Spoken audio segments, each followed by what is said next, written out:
Salut à tous les frérots, j'espère que vous allez bien. On se retrouve pour une petite vidéo MMA aujourd'hui. On va parler d'actualité vite fait. On va parler surtout de Nassourdine Imavov et Caio Borralho. On va parler aussi de Jared Cannonier. On va parler de The Reader aussi. Il est monté cinquième au classement middleweight.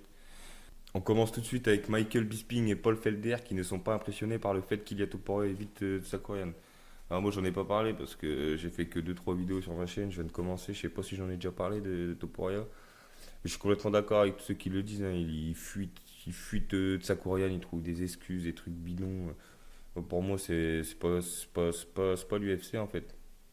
Il y a quelqu'un que je regarde qui s'appelle Zarfen, une pas deux MMA. Si jamais vous connaissez pas, n'hésitez pas à aller voir.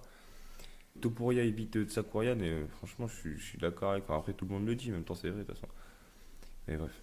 Dans cette Dans cette génération de combattants, lorsqu'ils arrivent à la première place, ils sont tellement prêts à sauter dans toutes les catégories de poids et à essayer d'empêcher les gars de se battre. Ce n'est pas comme ça que ça marche. Si vous êtes le meilleur et qu'il n'est pas votre niveau, alors prouvez-le.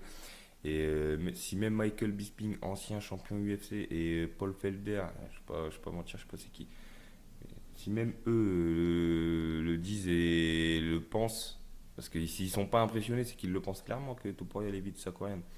Si même des mecs comme ça le pensent, nous, on peut que rester à notre place et confirmer, entre guillemets. Il y a beaucoup de gens. Il n'y a pas d'autre truc, il évite quoi alors s'il évite pas de Sakorian, il évite quoi? Bien sûr qu'il évite de Sakorian. C'est dommage, hein, parce que ça ferait un super combat, mais c'est un bourbier pour lui. Ça serait sûrement son adversaire le plus difficile qu'il a affronté. Donc c'est pas pour rien qu'il veut pas l'affronter. Bref, on continue les frérots avec deux riders qui grimpent de 8 places au classement. Donc il passe de la 13e place à la 5e place. Même si après c'est normal, je crois que Whittaker il était cinquième, je crois. Parce qu'il vient de battre Whittaker, je crois que Whittaker il était cinquième quand il l'a battu. Je sais plus. Mais en tout cas j'ai regardé le combat, super combat. Puis pour moi c'est mérité en soi. Parce que t'as des champions qui viennent d'autres catégories et qui ont directement leur chance pour le titre, comme Kaya Sakura par exemple contre Pantoja il y a quelques mois, ou peut-être un an, je sais plus. Mais ils arrivent, ils font même pas un combat, c'est direct le combat pour le titre. Donc moi, ça me choque pas que De Ryder, double champion du One, il passe de la 13e à la 5e place. Sachant que c'est même pas choquant en vrai, parce que il était 5e, Whittaker. Donc pour moi, c'est normal. Et en tout cas, je suis plutôt content, ça ramène du frais dans la catégorie, même s'il a 34 ans. Il est pas frais le bonhomme, mais il est encore en forme, hein. Et en tout cas, j'ai regardé son combat contre Whittaker. Enfin, c'est un zombie. C'est un zombie le mec. Surtout à un moment où Whittaker lui met un down, mais un gros gros down, hein. On le voit sur le ralenti, ses yeux ils partent en l'air et tout. Et il arrive à revenir et tout. Enfin, truc de ouf. Franchement, c'est un super combattant. Je le connaissais pas avant qu'il arrive à l'UFC, je vais pas mentir. Mais incroyable. Incroyable.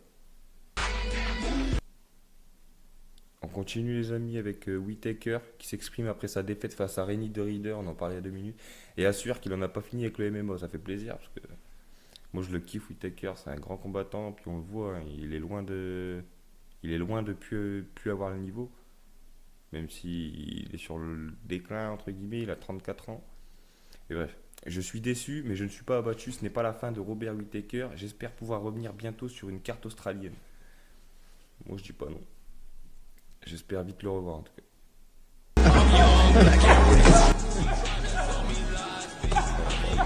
Avec Barbosa et Je ne sors pas alors que les bons. William Denis, Alexis Nicolas et William Denis.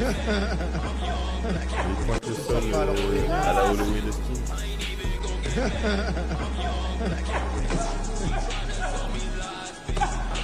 Et il se la donne, hein. Il se la donne, ça c'est des trucs qu'on aime voir entre les Français qui supportent entre eux. On kiffe, je trouve qu'il n'y en a pas assez. Bon, je suis pas sûr de pouvoir parler. Je te fais au revoir parce que, oh là là, lui, mais c'est limite, il me fait peur ce mec. Regarde son. Regarde-moi sa gueule, frère. T'es moche. Regarde-moi ça, mais.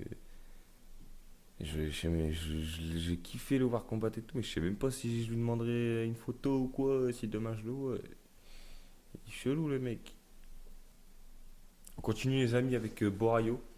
Caio Borralho confirme qu'il est le combattant de réserve officiel de l'UFC 319 Dricus Duplessis contre Khamzat Chimaev, donc il est en backup.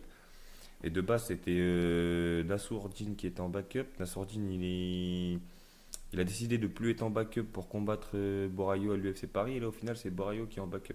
Donc, imaginons qu'il y en a un qui se blesse. Il se sera fait. Voilà quoi. Je vais pas le dire le mot, mais il l'aura bien pris dans le. Voilà, Nassourdine. Parce qu'il est sorti du backup pour rester en forme, en activité et battre Boralo. Et au final c'est Boralo qui prend le backup. Oh là, ça c'est un truc de fou.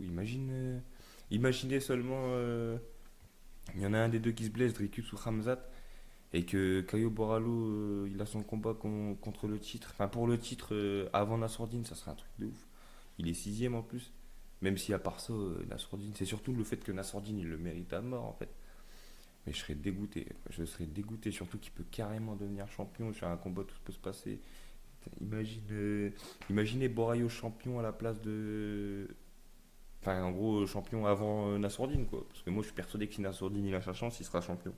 Et imaginez Boralo champion avant Nassourdine. Un truc de ouf. Nassourdine, il a répondu. Backup, Caio Boralo, t'es bon seulement pour ramasser mes restes. Tu viendras toujours après moi, tu resteras toujours derrière moi, c'est ton destin. Il est cru. Il est cru, Nassourdine. En même temps, il a raison. Il a raison. C'est un truc de fou, quand même. Surtout que c'est lui, c'est Borayo qui l'a cherché. Moi, je pense que c'est une stratégie. Ça fait des mois qu'il le call out. Ça se trouve, il faisait exprès pour le sortir de. Pour qu'il soit pur backup et qu'il vienne le combattre. Et pour que lui prenne sa place en backup. Même si ça m'étonnerait, ça se trouve. On continue, Jiri Prochaska sera remplaçant de Magomed Ankalaev vs Alex Pereira 2 à l'UFC 320. Donc voilà, je place. On continue les refs avec Jared Cannonier dénonce les pressions de l'UFC avant son prochain combat à l'UFC 319. Donc apparemment, l'UFC lui aurait fait comprendre, il y a des rumeurs que comme quoi l'UFC il l'aurait forcé à prendre le combat contre MVP, Michael Venom Page, sinon il l'aurait tout simplement viré de l'UFC quoi. Donc, dans son interview accordée à Submission Radio, Jared Cannonier s'est exprimé sur son prochain combat face à Michael Venom Page. Il a également évoqué la rumeur selon laquelle l'UFC l'aurait menacé de licenciement en cas de refus.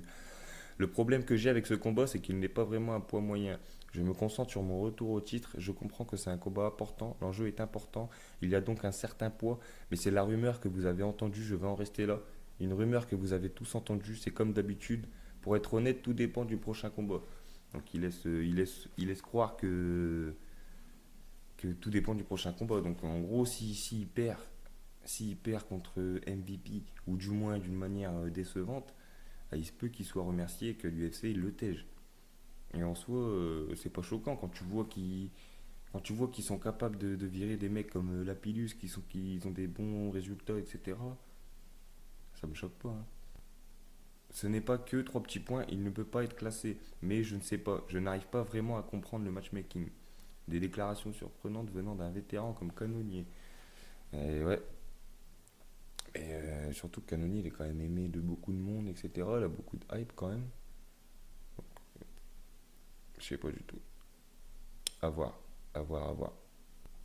On continue les gars, on finit avec Daniel Warin, donc ancien coach de Benoît Saint-Denis avant que ça soit Nicolas Hoth. Et il a donné son avis sur Benoît Saint-Denis, hein. Benoît est vraiment en dessous de tous ces gars. Il est très connu, mais il ne leur arrive pas à la cheville. Peut-être qu'il y arrivera un jour, on espère pour lui. Attends, c'est un peu sûr qu'il n'arrive pas à la cheville de Machida, Silva.